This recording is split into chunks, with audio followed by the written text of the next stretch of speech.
¿Qué tal? Mi nombre es Iván Ramírez Ibarra, soy alumno del semestre 4 de la carrera de Ingeniería Industrial del Instituto Tecnológico de Tijuana. En este video presentaré capítulos del 1 a 3 de la unidad 1 de la materia Estadística Inferencial.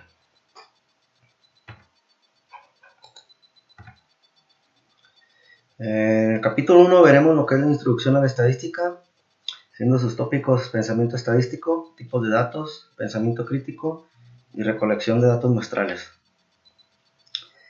En el pensamiento estadístico resolveremos los problemas 1, 3, 7, 9, 19, 23 y 27.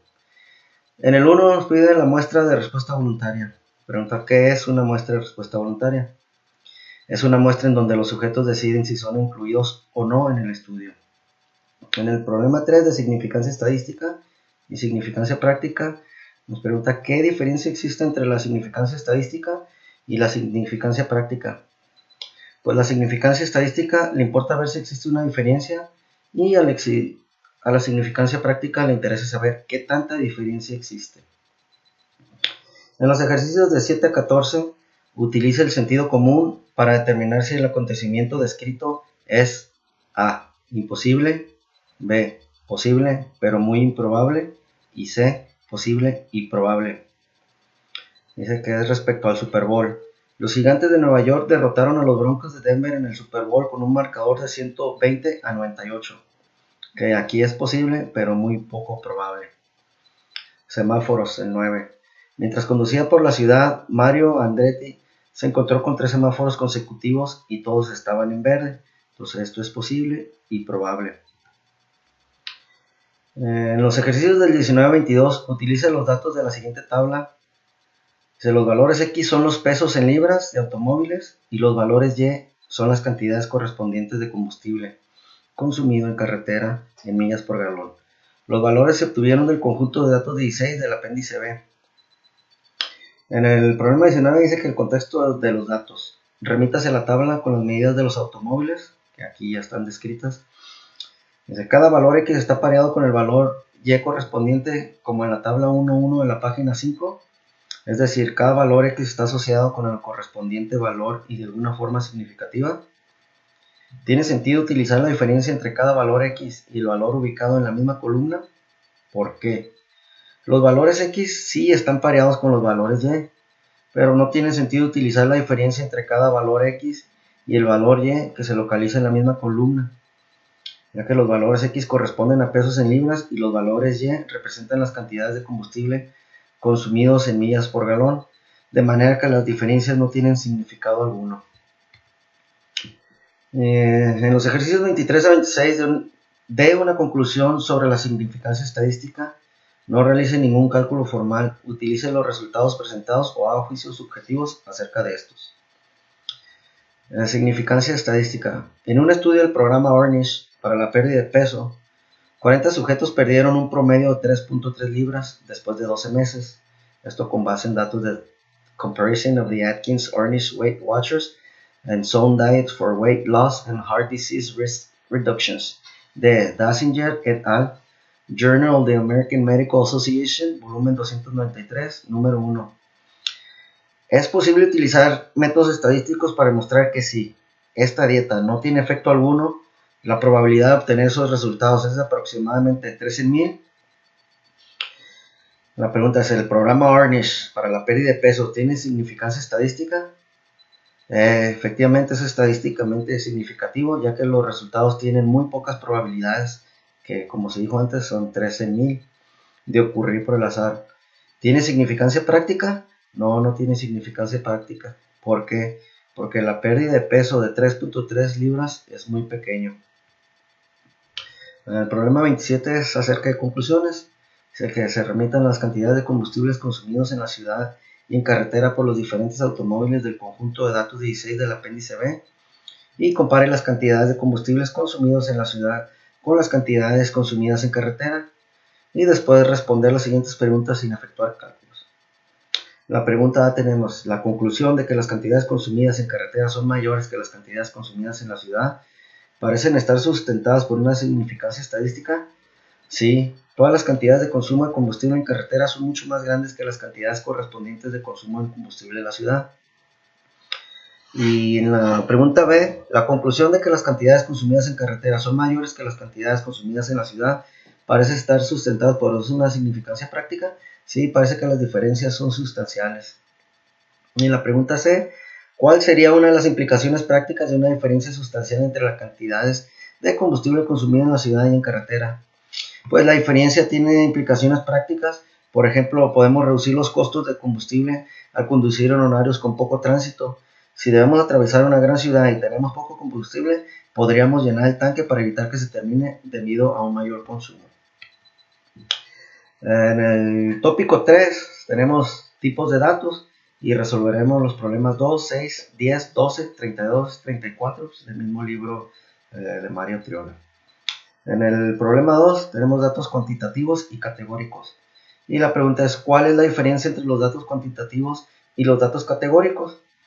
Pues los datos cuantitativos consisten en números que representan conteos o mediciones, mientras que los datos categóricos o cuantitativos consisten en nombres o etiquetas que no son números, por lo tanto no representan ni conteos ni mediciones. Y en los ejercicios 5 a 12 determina el valor dado en un estadístico o un parámetro. El problema es dedicado a la política, que es el 6. De los senadores que conforman el Congreso estadounidense actual, el 44% son demócratas. Esto es un parámetro. En el problema 10 se acerca a la tabla periódica.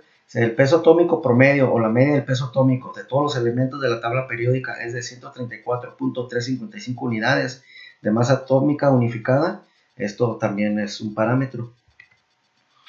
En el problema 12 se acerca a ganancias de películas. El autor eligió al azar 35 películas y calculó la cantidad de dinero que obtuvieron por las ventas de boletos. El promedio, la media es de 123.7 millones. Esto es un estadístico. Dice que en los ejercicios 29 al 32 hay que identificar la muestra y B, la población, además de determinar si la muestra parece ser representativa de la población. En el problema 32 es una encuesta acerca de American Online, en la que pidió a los suscriptores que respondieran la siguiente pregunta: ¿qué frase publicitaria les disgusta más? Se presentó a los participantes una lista con varias frases publicitarias utilizadas para alentar las ventas de automóviles y la de Volkswagen recibió el 55% de las 33.160 respuestas. Su frase era: alivia el sufrimiento producido por el gas. Pues aquí la muestra es de 33.160 respuestas. Y la población viene siendo todos los suscriptores de American Online. La determinación es poco probable que la muestra sea representativa de la población, ya que se trata de una muestra de respuesta voluntaria.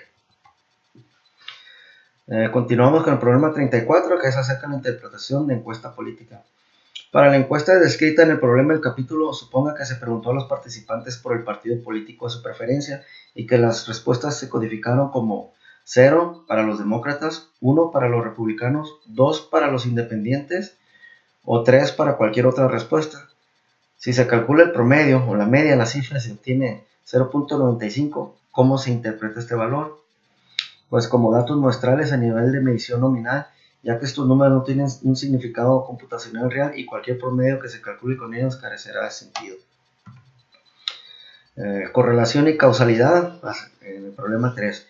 Con el uso de datos del FBI, de la Oficina de Alcohol y Tabaco y Armas de Fuego,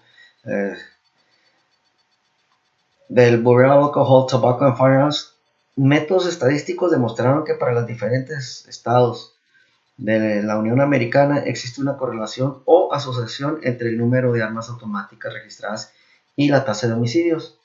La pregunta es, ¿podemos concluir que un incremento en el número de armas automáticas registradas causa un aumento de la tasa de homicidios?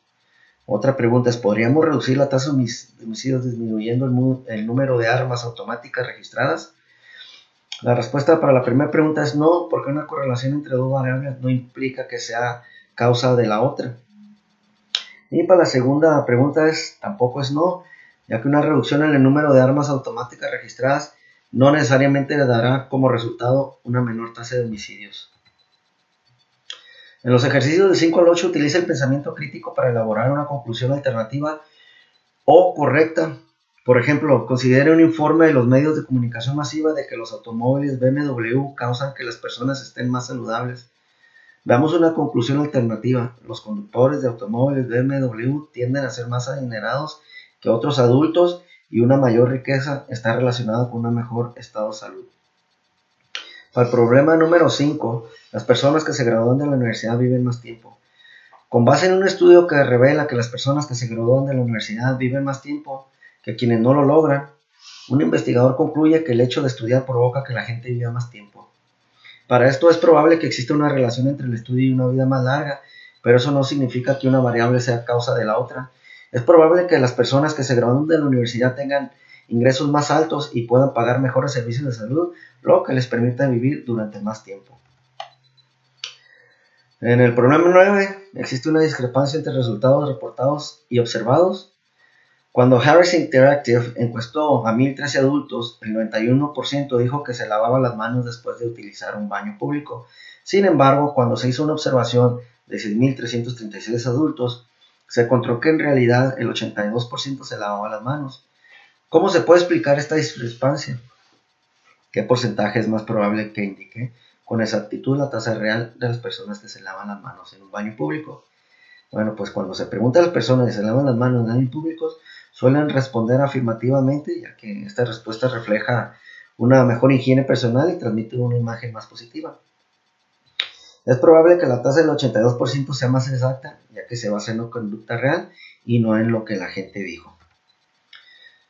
Continuando en porcentajes. En los ejercicios 21 a 28 responde a las preguntas relacionadas con los porcentajes.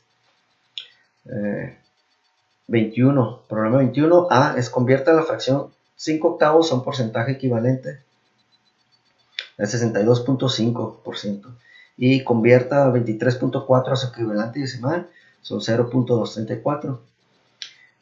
La pregunta es, ¿cuál es el 37% de 500? Es 185. Y pide convertir 0.127 a un porcentaje equivalente, que es el 12.7%. En los ejercicios 21 y 28 responde a las preguntas relacionadas con los porcentajes. En el problema 33 de porcentajes en una encuesta Gallup, en una encuesta Gallup aplicada a 734 usuarios de Internet, el 49% reveló que de manera frecuente u ocasional realiza una compra en línea. ¿Cuál es el número real de usuarios de Internet que afirmaron que compran en línea de manera frecuente u ocasional? Fueron 360, equivalen 49%. Y en el inciso B tenemos que de los 734 usuarios de Internet encuestados por Gallup, 323 dijeron que de manera frecuente u ocasional realizan planes de viaje consultando información en línea. La pregunta es, ¿cuál es el porcentaje de personas que afirmaron que de manera frecuente u ocasional realizan planes de viaje consultando información en línea? Pues es el 44%. Para el problema 27 tenemos porcentajes en los medios de comunicación. Y dice, en el New York Times Magazine, un reporte acerca de la disminución de inversión occidental en Kenia incluyó la siguiente información. Después de años de vuelos diarios, Lufthansa y Air France suspendieron el servicio de los pasajeros. La inversión extranjera cayó 500% durante la década de 1990. ¿Qué es incorrecto en esta afirmación? Si la inversión extranjera se redujera un 100%, se eliminará por completo, por lo que no es posible que se reduzca más del 100%.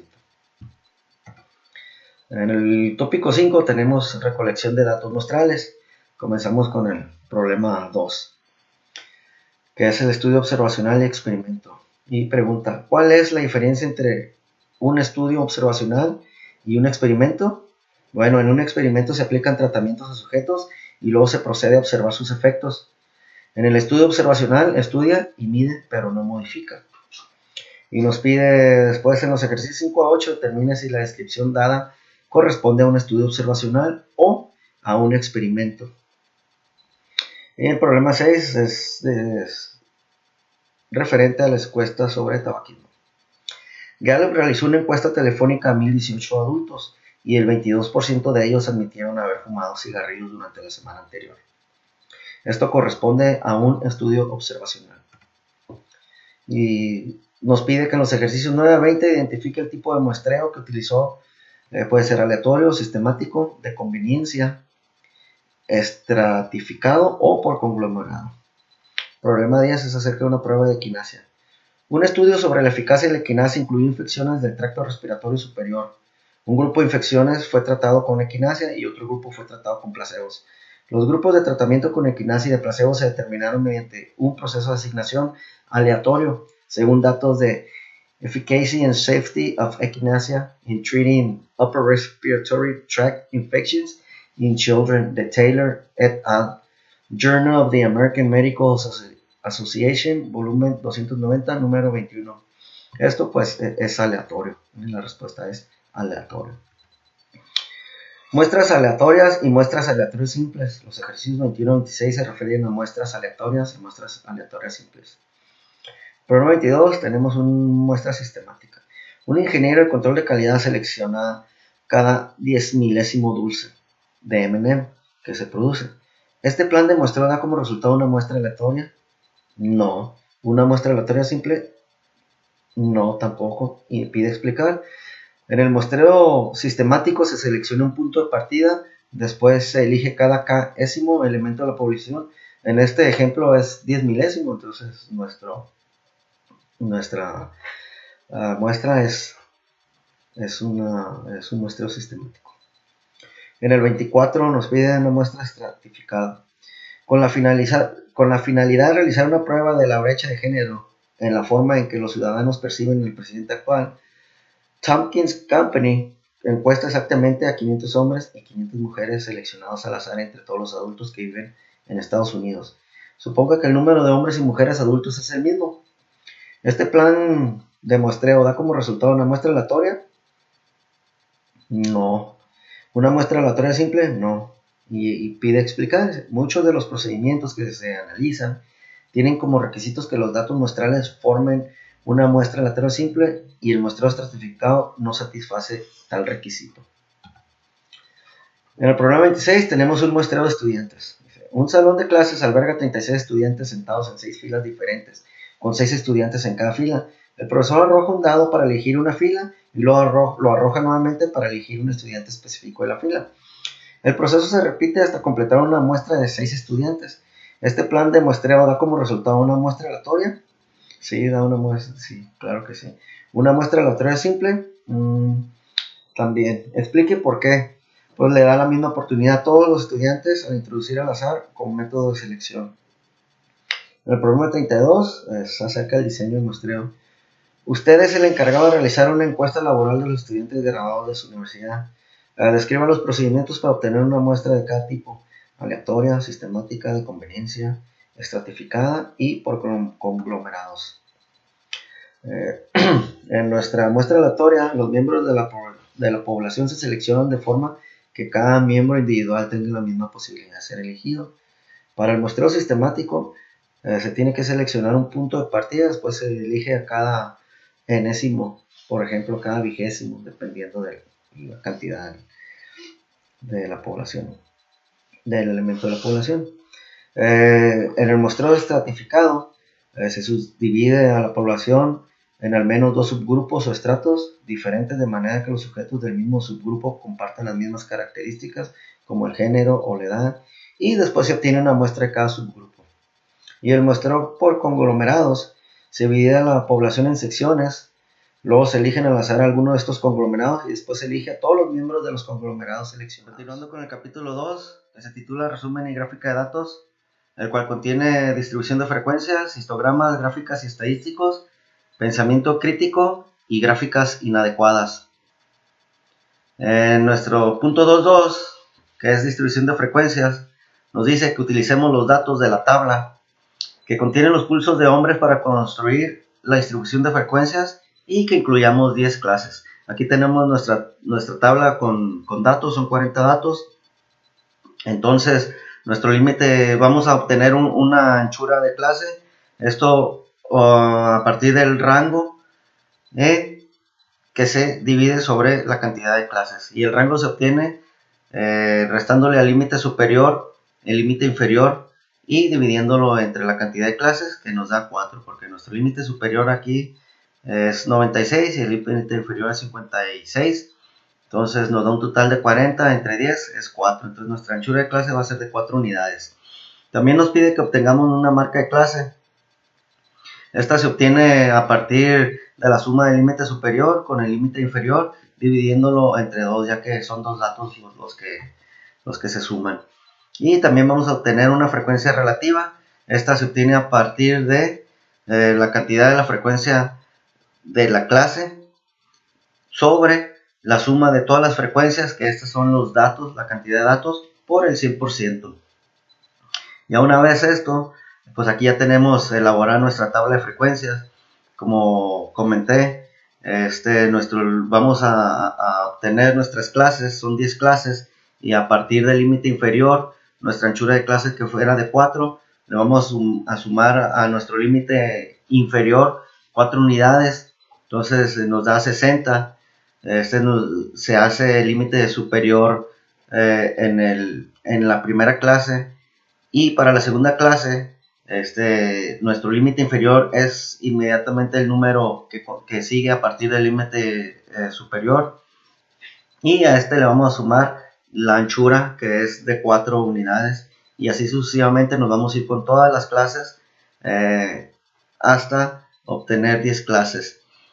Posterior a esto, vamos a cada clase le vamos a dar la frecuencia que se encuentra en estas clases. En este caso, en la primera clase, tenemos 13 datos que se encuentran en nuestra anchura de la primera clase.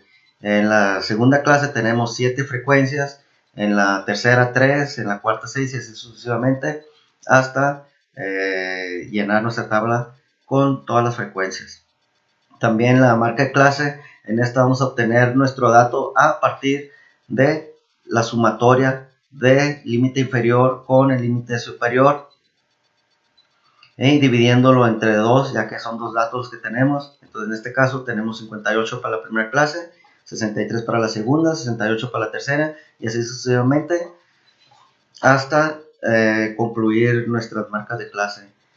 Posteriormente vamos a obtener una frecuencia relativa, esto a partir de la multiplicación de la suma de clases sobre la cantidad de frecuencias multiplicado también por el 100%, y nos da en nuestra primera clase 32.5%, en la segunda clase 17.5%, y así sucesivamente. En todo esto, para que nosotros nos demos cuenta que está correcto, nos tiene que dar una sumatoria del 100%. Y así logramos concluir una tabla de frecuencias o construir una tabla de frecuencias. Para el ejercicio 2 es acerca de radiación en dientes de leche, y dice: a continuación se presenta una lista con las cantidades de estroncio 90 en milibecquereles que hay en una muestra aleatoria simple de dientes de leche. La muestra se obtuvo de los residentes de Pensilvania nacidos después de 1979 con base en datos de An Unexpected Rise in Strontium 90 in the U.S. Deciduous Teeth in the 1990s de Mangano et al. Science of the Total Environment. Y dice que construye una distribución de frecuencias con 8 clases. Aquí nuevamente, para obtener nuestra anchura de clase, obtenemos nuestro rango primero, que es a partir del límite superior, restándole el límite inferior, y posterior a esto lo vamos a dividir en el total de clases que nos está pidiendo, que en este caso son 8, lo que nos da un total de 9.25, que lo reducimos a 9 para poder hacer nuestra anchura de clase, que va a ser de 9. Entonces también igual la marca de clases la obtenemos a partir del límite superior, sumándole el límite inferior y dividiéndolo entre 2. Así mismo también la frecuencia, que se da a partir de la frecuencia de clase dividido entre la suma de las frecuencias, que en este caso también son 40 datos los que tenemos, y multiplicados por el 100%. Aquí ya tenemos nuestra tabla terminada. Tenemos nuestro límite inferior, que es de 114, y le vamos a sumar 9 unidades, que es 123. Inmediatamente después, para nuestra segunda clase, el número que sigue, que es de 124, le sumamos 9, Nos da 133 para nuestro límite superior, y para nuestra siguiente clase inmediatamente el número que sigue, que es 134, y así sucesivamente hasta llenar todas nuestras clases. Entonces aquí tenemos nuestras frecuencias. En la clase 1 tenemos 2 frecuencias, en la clase 2 tenemos 4 frecuencias, en la clase 3 6, 14, 8, 5 y así hasta terminar nuestras frecuencias. Tenemos también nuestra marca de clase. Nuevamente, como dije anteriormente, se suman los límites y se dividen entre 2. Entonces, para obtener nuestra frecuencia relativa, multiplicamos la cantidad de frecuencias por la marca de clase y lo multiplicamos por el 100%. Y para entender que todo esto es correcto, pues nuestra sumatoria de la frecuencia relativa tiene que ser al 100%. Con esto terminamos lo que son las frecuencias de clases y continuamos con el punto 2-3 de histogramas. Esto nos vamos a auxiliar con el software de Minitab para realizar estos ejercicios. Y dice que los datos del Departamento de Salud y Servicios Humanos de Estados Unidos, the National Center for Health Statistics, Third National Health and Nutrition Examination Survey, nos pide con estos datos realizar los histogramas de la edad, estatura en pulgadas, peso en libras, pulso, el índice de masa corporal. También nos pide realizar los histogramas de la cintura, circunferencia, el CIN, que es la circunferencia de la cintura en centímetros, mus, que es la longitud del muslo en centímetros, codo, que es la anchura del codo, la muñeca y el brazo. Todo esto en centímetros. Aquí tenemos nuestra tabla que nos proporcionan de datos con la edad, la estatura, el peso. Todo esto lo vamos a hacer en Minitab, ya previamente establecidos, elaborados. Aquí tenemos nuestra gráfica de edad. Esto ya se hizo previamente, se llevó a cabo previamente. Como pues aquí nos vamos a gráficas. Gráficas nos pide que sea una gráfica de puntos. Entonces, gráfica de barras. Aquí está gráfica de barras. Nos vamos, seleccionamos conteo de valores.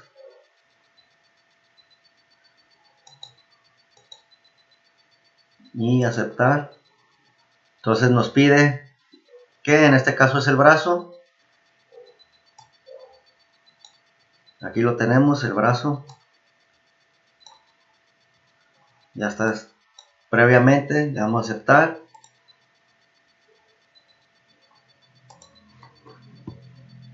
Y ya tenemos todas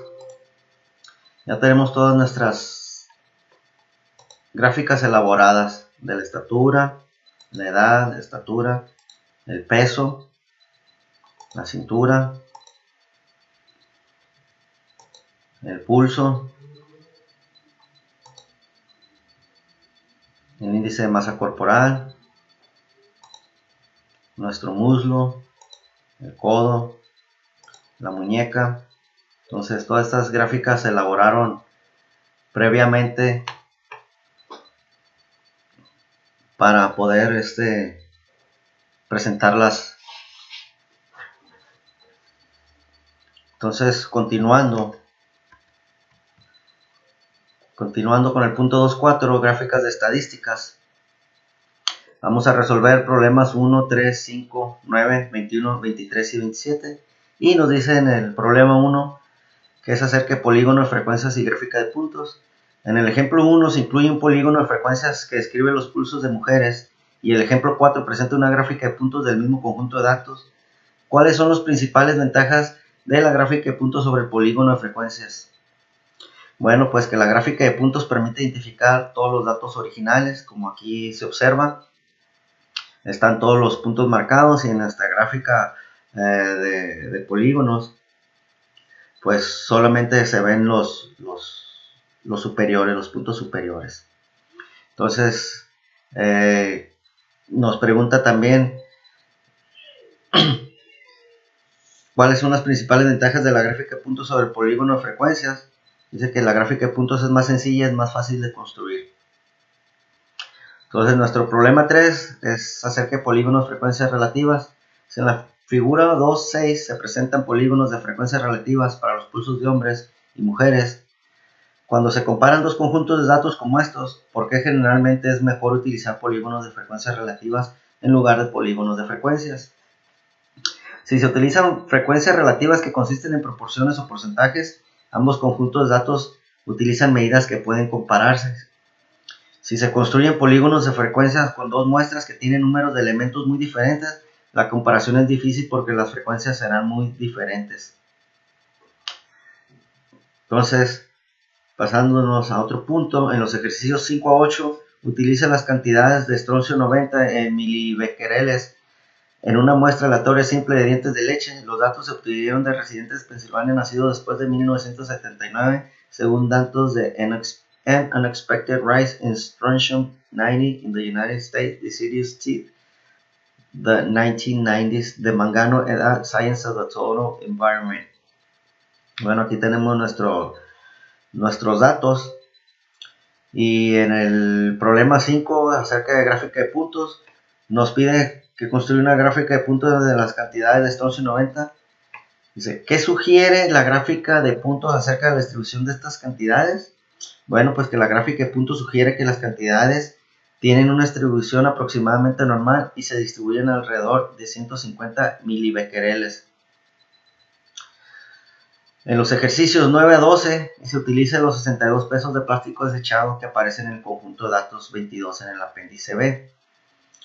En el problema 9, acerca de gráfica de tallos y hojas, y se utilizan los pesos para construir una gráfica de tallos y hojas.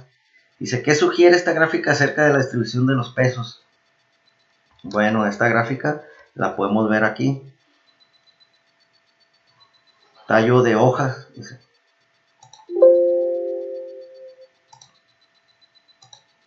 Dice, aquí está nuestra gráfica.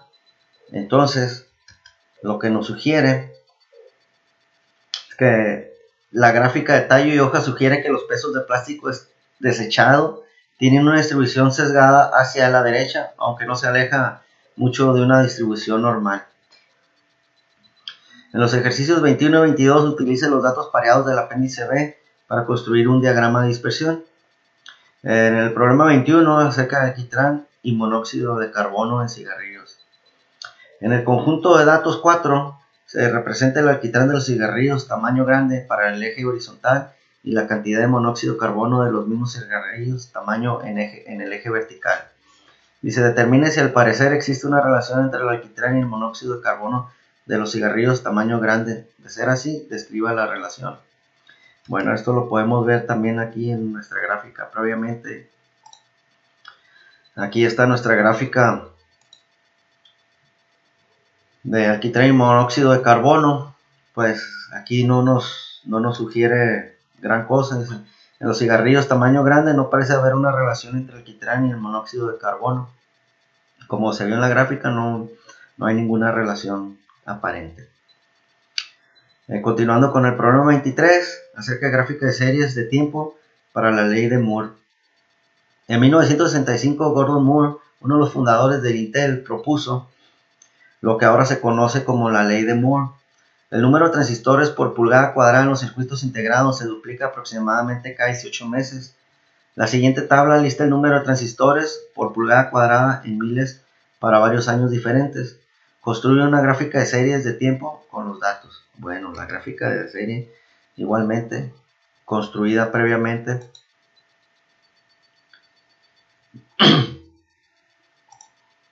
Aquí está nuestra gráfica de serie.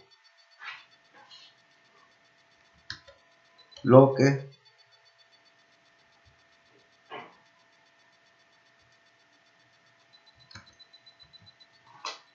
aquí está nuestra gráfica de series construida. Es lo único que nos pide, no nos pide nada más. Entonces, continuando con el problema 27, gráfica de tallos y hojas, dice, al margen encontrará un formato para las gráficas de tallo y hojas contiguas donde aparecen los pulsos de hombres y mujeres de la tabla 2.1 en la página 47. Dice, complete las gráficas contiguas y luego compare los resultados. Entonces aquí ya se llenaron, se completó la tabla. Entonces en general parece que los pulsos de los hombres son más bajos que los pulsos de las mujeres. Los pulsos de las mujeres, pues aquí se denota que son más altos que el de los hombres. Pasando al punto 2.5, que es el pensamiento crítico de gráficas inadecuadas, vamos a ver los problemas 2, 4 y 5. Dice, para el problema 2, resultados de encuesta. Si America Online ocasionalmente realiza encuestas en línea en las que los usuarios de Internet pueden responder a una pregunta. Si se construye una gráfica para ilustrar los resultados de una encuesta como esta, y la gráfica se diseña de forma objetiva y con técnicas adecuadas, ¿la gráfica ayudará a comprender mejor la población en general? Pues no, y pregunta ¿por qué? Porque es una encuesta de respuesta voluntaria y la información puede estar sesgada. Así que aunque se haga muy bien la gráfica, pues la información puede estar sesgada. Entonces, para el problema 4, acerca de superficie de países, y pide, para construir una gráfica que compare el territorio de los 5 países más extensos, usted decide describir las 5 áreas con cuadrados de diferentes tamaños. Si se dibujan los cuadrados de modo que las áreas sean proporcionales a las áreas de los países correspondientes, la pregunta es, ¿la gráfica resultante será confusa? Pues la respuesta es sí. Y pregunta ¿por qué? Bueno, si usted duplica cada lado de un cuadrado, el área no tan solo se duplica, sino aumenta en un factor de 4. Por eso es que sí será confusa. Para el problema 5, gráfica de pesos. Según los datos de Gordon Churchill, Clausen et al., las mujeres tienen un peso promedio o una media de peso de 137 libras o 62 kilogramos y los hombres tienen un peso promedio o una media de peso de 172 libras o 78 kilos. En las gráficas que se muestran al margen, ¿se representan esos promedios?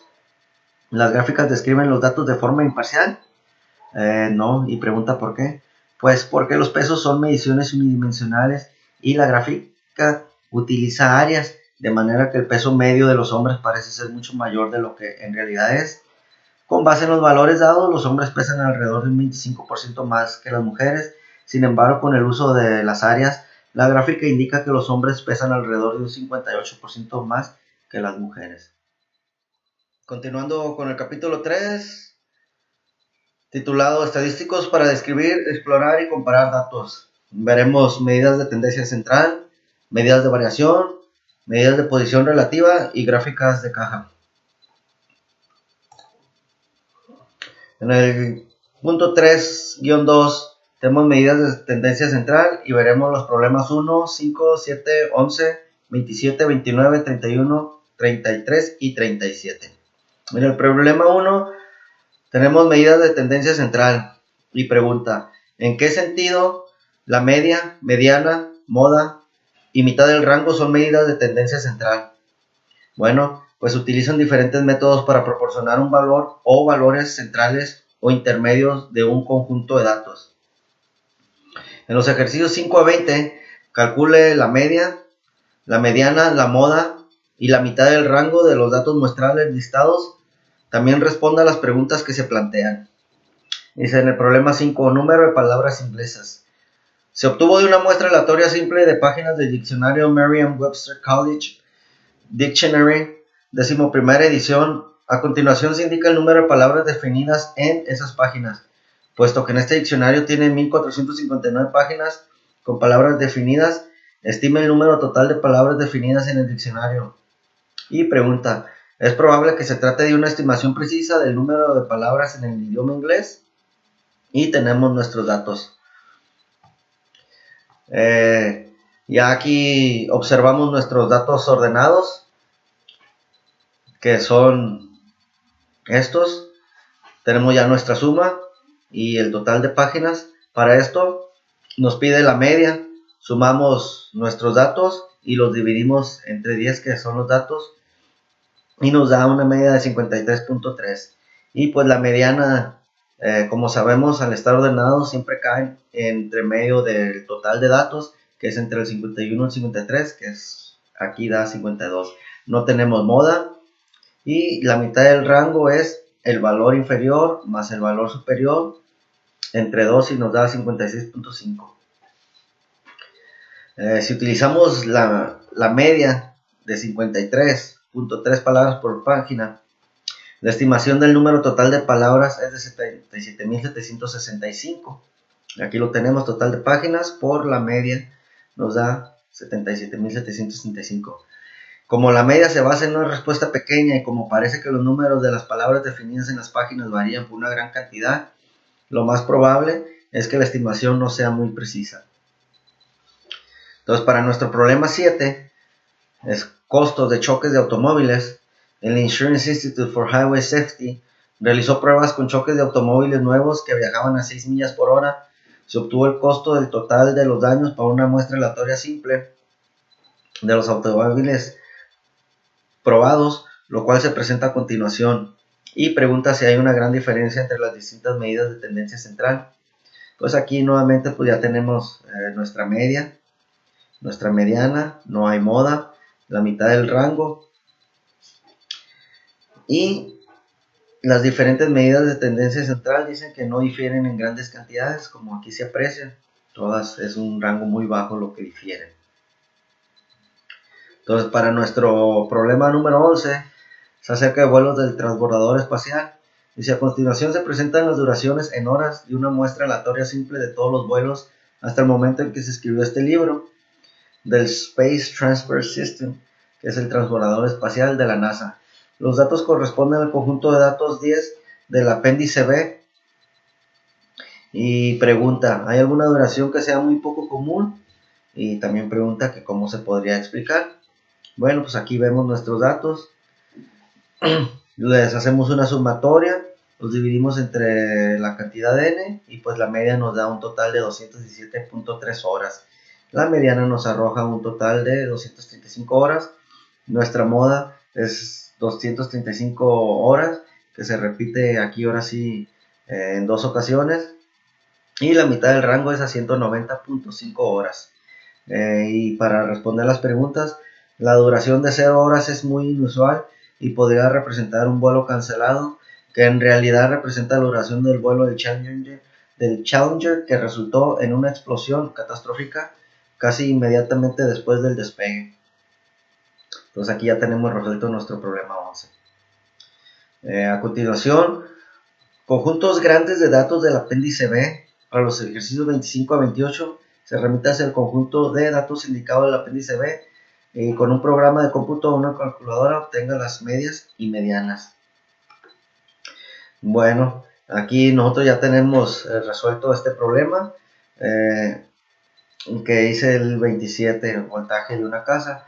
Remítase al conjunto de datos 3 del apéndice B y compare las medias y las medianas de los tres conjuntos diferentes de voltaje medidos. Entonces aquí pues ya tenemos nuestro listado que nos proporciona. Entonces ya se hizo la sumatoria y la comparación entre la casa, el generador y el UPS, pues no se ve que tenga una gran diferencia. Parece que los tres grupos tienen aproximadamente el mismo voltaje. Aquí se aprecia claramente después de los cálculos. Entonces continuamos, que para los ejercicios 29 al 32 se calcule la media de los datos que se resumen en la distribución de frecuencias indicada. Además compare las medias calculadas con las medias reales que se obtuvieron al utilizar las listas originales de datos, que es la siguiente.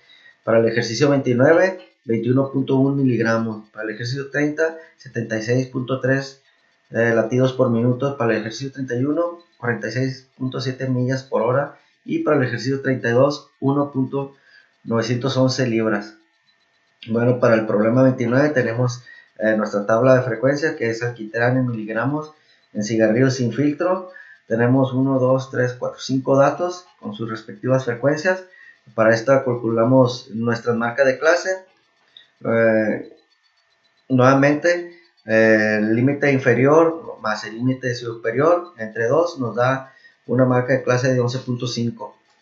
Y así sucesivamente sumamos nuestras clases, las dividimos entre 2 y nos arrojan aquí respectivamente cada clase Para la tercera clase 19.5, para la cuarta 23.5, para la quinta 27.5 y pues para la segunda, como no hay frecuencia, pues no tenemos nada. Entonces, continuando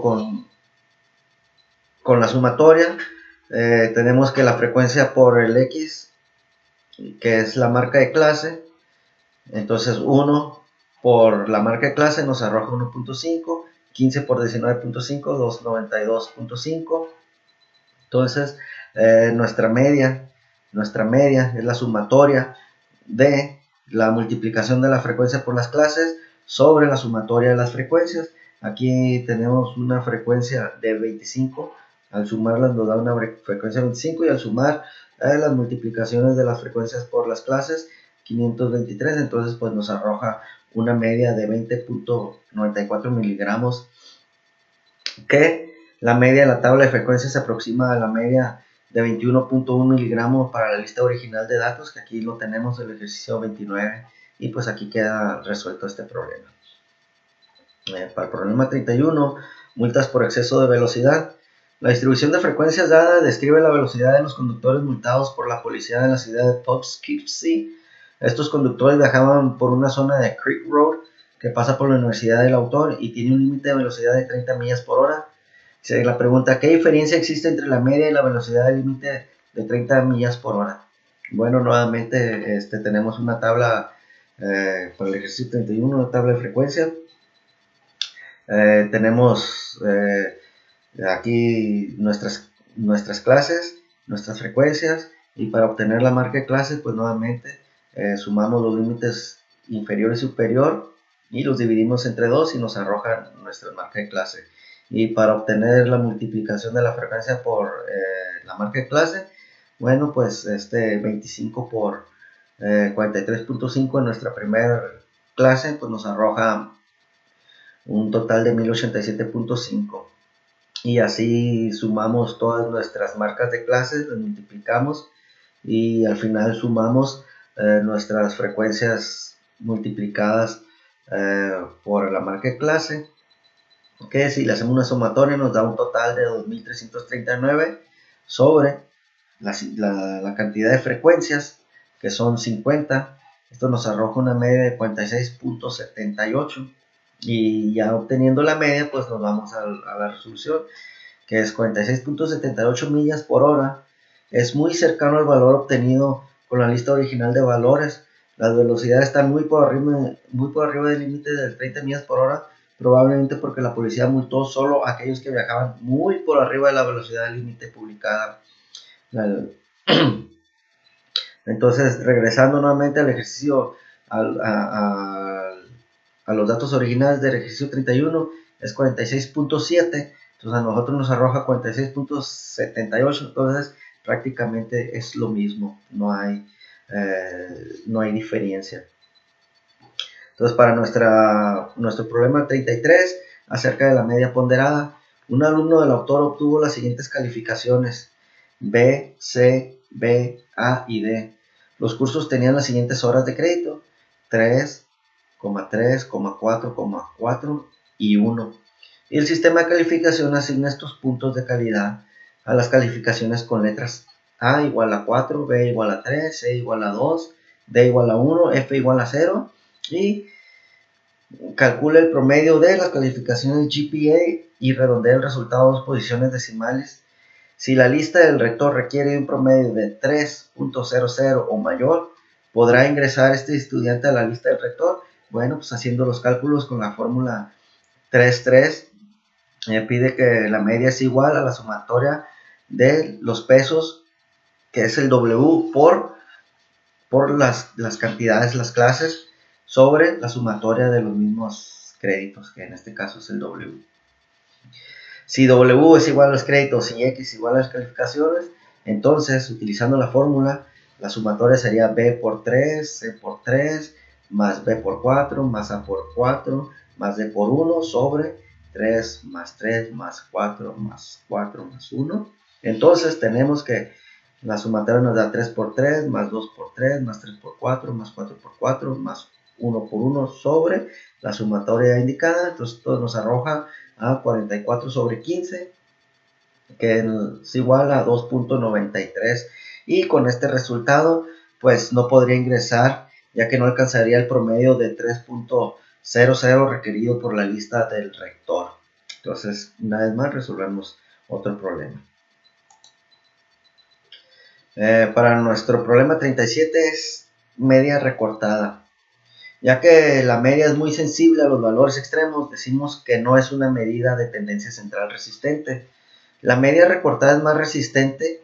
Para calcular la media recortada del 10% de un conjunto de datos, primero se acomodan los datos en orden, después se elimina el 10% de los valores inferiores y el 10% de los valores superiores, y luego se calcula la media de los valores restantes.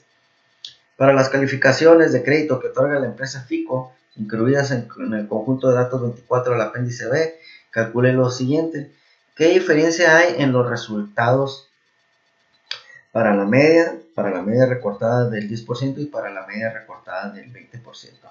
Bueno, esto nos vamos a auxiliar con lo que es Excel,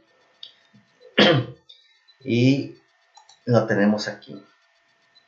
Tenemos todos nuestros datos que nos proporciona del conjunto de datos 24 del apéndice B.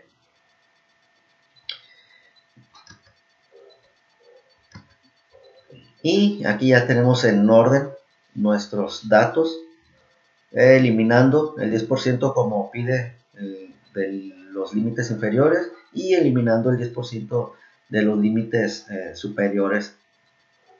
Esto nos arroja una sumatoria de 56.777 divididos entre la cantidad, pues es una media de 709.7125, que aquí ya lo tenemos. Nuestra media original de todos los datos, nuestra media recortada, y veremos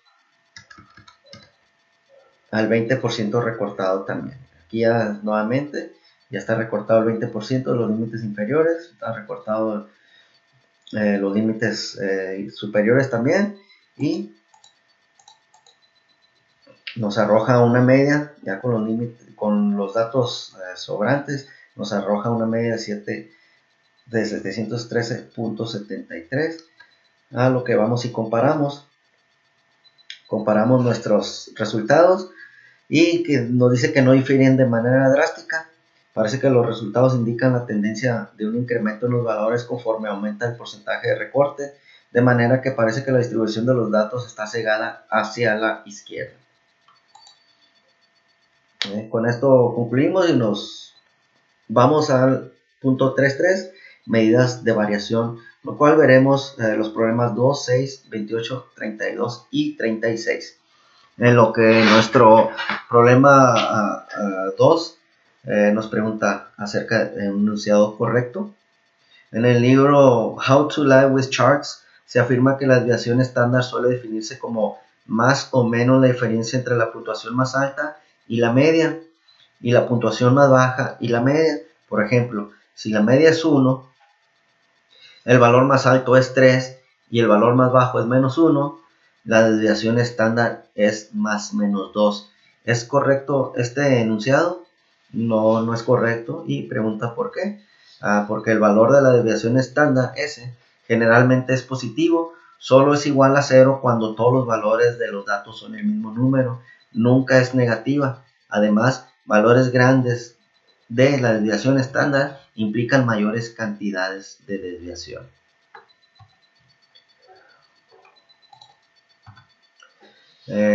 Continuando en los ejercicios 5 a 20, pide calcular el rango, la varianza y la desviación estándar de los datos muestrales, y dice: utiliza las unidades adecuadas, por ejemplo minuto, en sus resultados.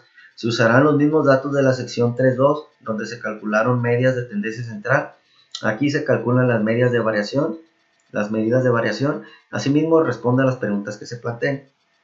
Para nuestro problema 6, acerca de pruebas de asientos de seguridad para niños, la National Highway Traffic Safety Administration realizó pruebas de choque con los asientos de seguridad para niños que se utilizan en los automóviles.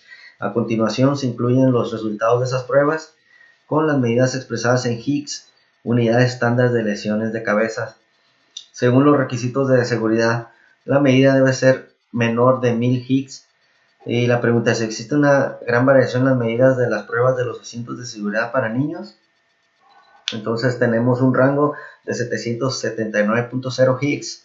Esto es sumando nuevamente el límite superior, pero en esta ocasión es restándole el límite inferior, ya que es el rango. Y nos arroja 779.0, como se dijo anteriormente. Entonces, nuestra desviación estándar es 272.73 Higgs y nuestra varianza es elevando al cuadrado la desviación estándar. Entonces, para responder a esta pregunta, sí existe una gran variación, sobre todo en el dato número 3, que sobrepasa los requisitos de seguridad de menos de 1000 Higgs.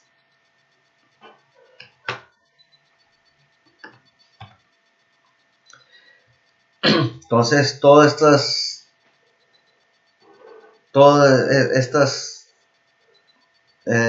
resultados, aquí están los cálculos con la fórmula 3,4, que es la desviación estándar, es la raíz cuadrada de la sumatoria de la multiplicación de los datos menos la media elevada al cuadrado sobre la cantidad de datos menos 1.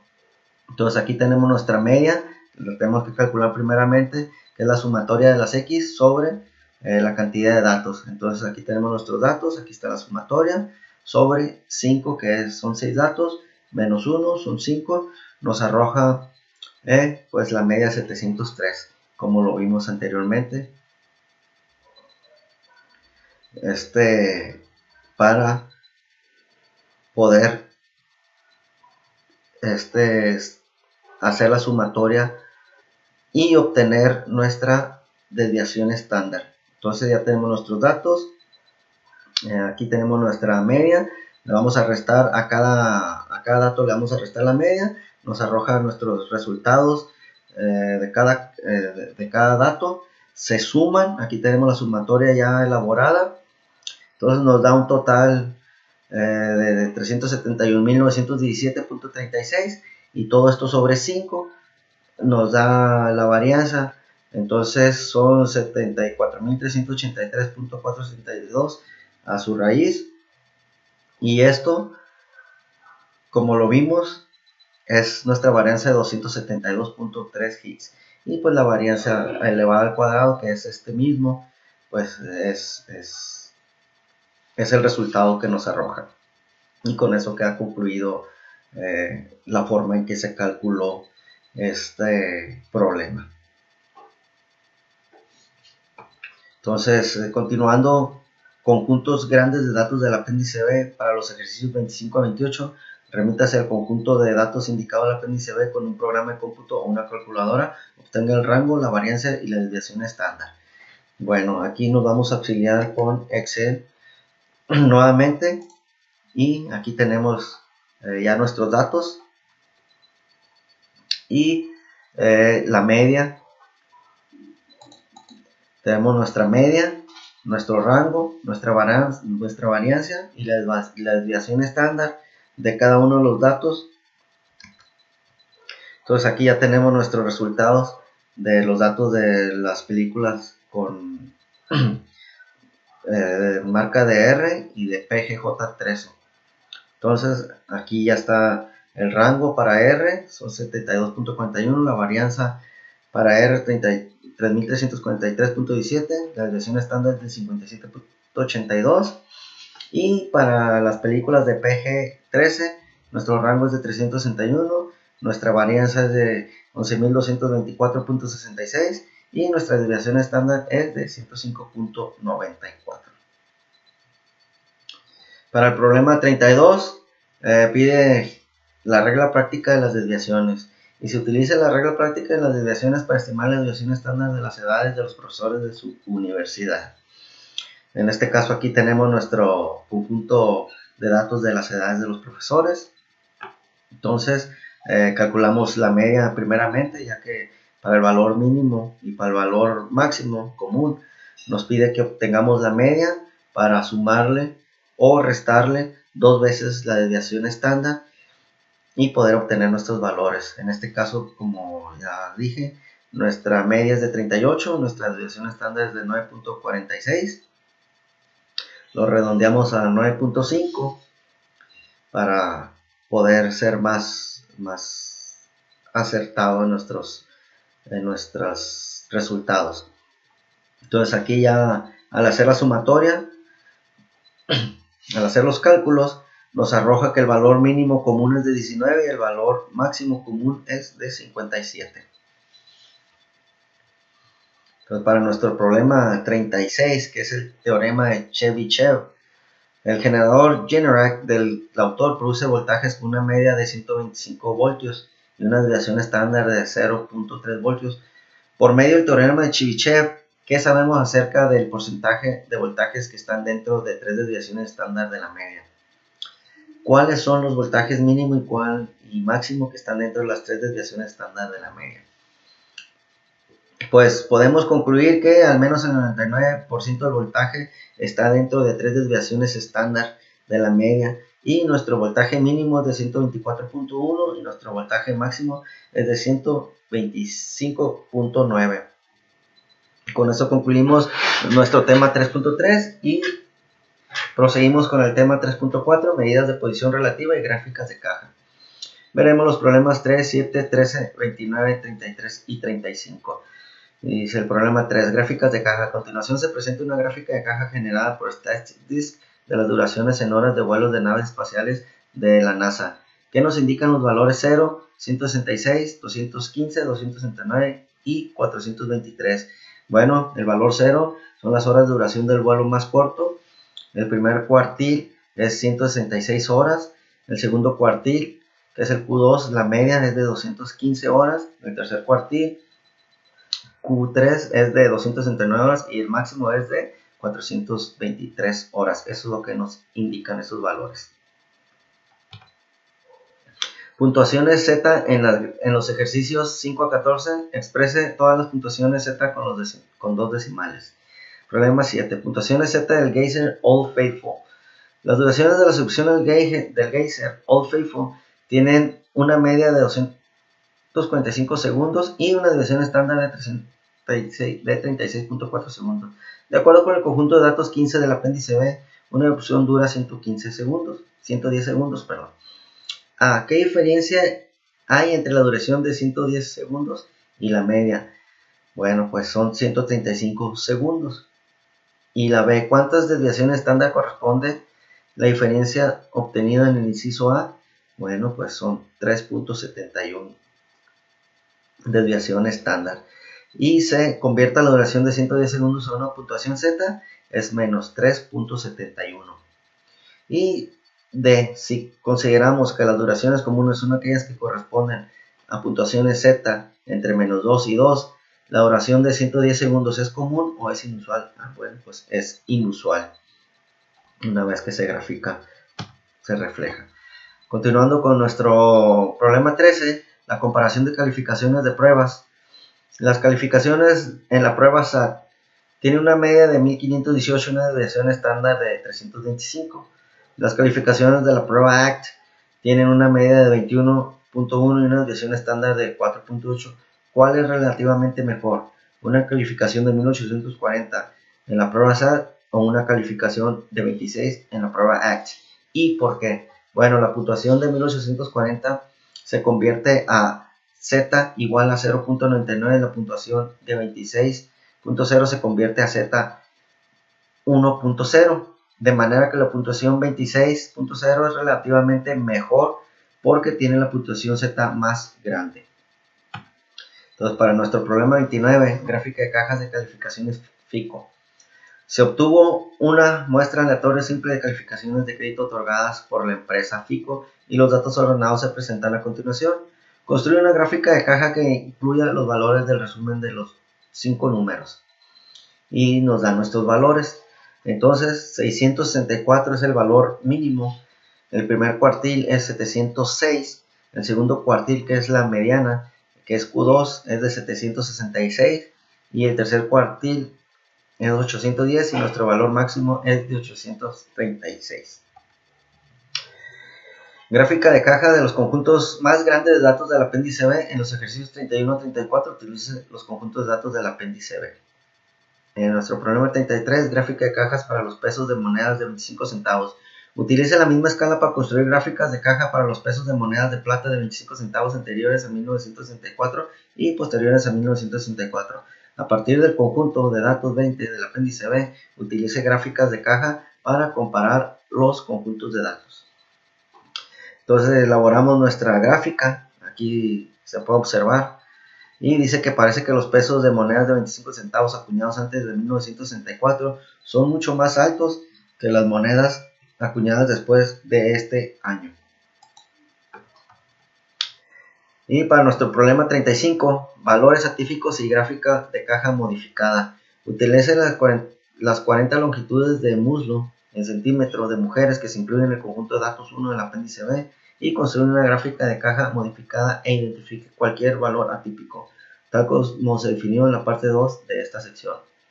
Bueno, pues los valores atípicos al construir la caja es de 27 centímetros, 31.1 centímetros, 32.1 centímetros, que son estos tres primeros, y 48.6 centímetros, que es este punto de aquí en el lado derecho.